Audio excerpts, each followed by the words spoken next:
जय श्री राम। मैं आयुष सिंह बेस्ट। आज मैं सबसे हाईलाइटेड मुद्दे के बारे में बात करने जा रही हूँ, वो है 100 रुपए का पेट्रोल। जी हाँ, लोगों का कहना है कि 100 रुपए का पेट्रोल देखा पहली बार। देश की जनता को बोलना चाहती हूँ कि बहुत कुछ आपने देखा पहली बार, लेकिन आप बताने में उसको संकोच करते हो। लेकिन अगर आप बताने में संकोच करते हो तो मैं बेड़ा उठाती हूँ इस चीज का और जनता को बताती हूँ कि क्या क्या देखा आपने पहली बार, और देखने की आदत भी डालो। मैं देश की जनता को बोलना चाहती हूँ जिनका कहना है कि पहली बार देखा 100 रुपए का पेट्रोल, तो जनता को बताना चाहती हूँ कि पहली बार आपने देखा होगा चाइना को पीछे भागते हुए। पहली बार देखा 100 रुपए का पेट्रोल, पहली बार देखा होगा पाकिस्तान को घर में घुस के मारते हुए।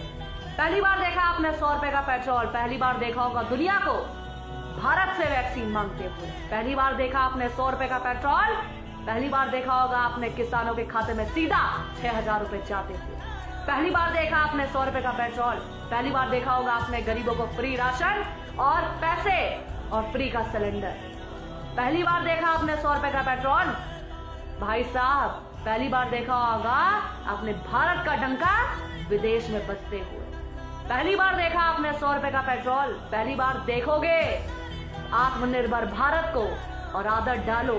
और देश की जनता से बोलना चाहती हूँ जिनको 100 रुपए का पेट्रोल दिखता है, एक महीने में ज्यादा से ज्यादा कितना पेट्रोल भरवाओगे? 3 से 4 बार। आपके अगर 10 से 20 रुपए भी, अगर महीने में 40 से 50 रुपए भी ज्यादा अगर नहीं खर्च करने का दम रखते हो, तो कैसे उम्मीद करते हो कि देश का जवान आपके लिए और देश के लिए सरहद में बैठकर गोली खाए और किसी का बेटा शहीद हो जाए? जब आपकी सोच इतनी है 50 रुपए को गार्ड मारने की, तो दूसरे के बच्चे की जिंदगी क्यों दांव पे लगवाते हो? 100 रुपए का पेट्रोल देखते हो। मैं देश की जनता से बोलना चाहती हूँ, अगर आप में तड़ नहीं है एक महीने में देश के लिए या देश की सुरक्षा के लिए 50 रुपए ज्यादा भरने के लिए, तो अपनी गाड़ियों में आग लगा दो। क्योंकि आपकी सोच पर यह है कभी भारत की स्थिति डामाडोल होगी, आप तो कहोगे भाई मुझे 100 रुपए का पेट्रोल नहीं चाहिए, मुझे तो 40-50 में चाहिए। अगर इतना बनता है तो ठीक है, वरना देश को बेच दो, लेकिन मेरा पेट्रोल कम में होना चाहिए। आपकी सोच ऐसी है तो भाई साहब अपनी सोच अपने पास रखो। 100 रुपए का पेट्रोल मंजूर है, लेकिन देश को बिकता देखना मंजूर नहीं है, और देश का स्वाभिमान उठता देखना मंजूर है और देखेंगे। और 100 रुपए का पेट्रोल पहली बार नहीं, इससे पहले भी देखा।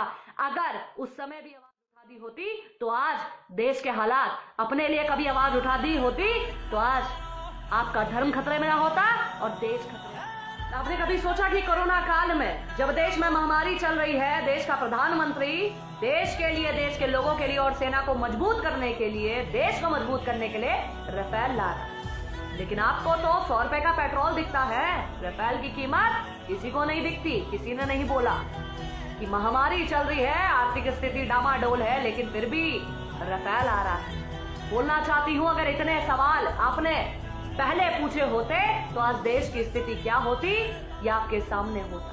लेकिन आपको तो 100 रुपए का पेट्रोल दिखता है। वो हैदराबाद को वैसे कहता है कि बाबरी कभी मरी नहीं, हम तो बाबरी लेके रहेंगे। बाबरी जिंदा है सबके दिलों में और सामने भी। लेकिन तुम 100 रुपए में अटके रहना, तुम पेट्रोल की बात करना। ये जो राम मंदिर भी कोरोना काल में मिला है, इसके ऊपर भी खतरा है, लेकिन तुम्हें क्या फर्क पड़ता? तुम्हें तो 100 रुपए का पेट्रोल के बारे में बात करोगे ना।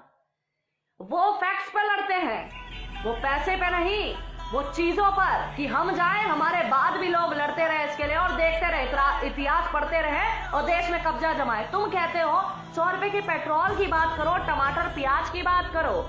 इतिहास रहे ना रहे, धर्म रहे ना रहे, देश रहे ना रहे, हमारे बात कोई सीख पाए ना पाए, दूसरा कब्जा कर ले, हमें इससे मतलब नहीं। लेकिन देश में पहली बार 100 रुपए पेट्रोल को आसमान छूते पहली बार देखा।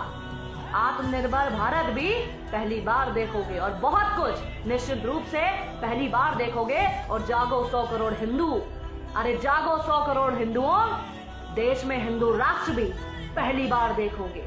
बोलिए जय श्री राम, जय हिंद, जय भारत।